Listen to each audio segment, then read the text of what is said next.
জীবনের অর্থ কি? আপনার জন্ম হয়েছিল বস্ত্রহীনতার মধ্যে দিয়ে এবং আপনার মৃত্যু হবে বস্ত্রহীনতার মধ্যে দিয়ে। আপনি পৃথিবীতে এসেছিলেন অত্যন্ত দুর্বল হয়ে, এত দুর্বল ছিলেন যে মার সাহায্য ছাড়া খাবারটুকু মুখে নিতে পারতেন না। আপনি যখন এই পৃথিবী ছেড়ে চলে যাবেন, তখনও আপনি অত্যন্ত দুর্বল আর অসহায় থাকবেন। তখন আপনার কাফনের কাপড়টুকু আপনি নিজে পরতে পারবেন না, আরেকজন আপনাকে তা পরিয়ে দেবে। যখন আপনি এই পৃথিবীতে এসেছিলেন, তখন আপনার অর্থ সম্পদ কিছুই ছিল না। যখন আপনি এই পৃথিবী ছেড়ে চলে যাবেন, তখনও আপনার অর্থ সম্পদ কিছুই থাকবে না। আপনাকে প্রথম গোছল যেমন অন্য কেউ দিয়েছিল, তেমনি আপনার শেষ গোছলও অন্য কেউ দেবে। আপনি যেমন পৃথিবীতে একা এসেছিলেন, ঠিক তেমনি ভাবে আপনাকে পৃথিবী থেকে একাই চলে যেতে হবে।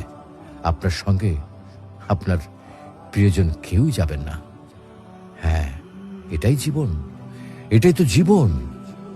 তাহলে কেন এত মারামারি, এত সংঘাত, এত হানাহানি? কেন এত বিদ্বেষ? কেন এত হিংসা? কেন এত বেইমানি? তাই সকলের প্রতি দয়াশীল হন, সকলকে আপন করে নিন এই ক্ষণিকের যাত্রায়। জীবন খুবই সংক্ষিপ্ত, সুতরাং জীবনকে মহৎ কাজে উৎসর্গ করুন। সর্বদাই নিজের ও মানুষের কল্যাণ করুন, অনর্থক কাজ থেকে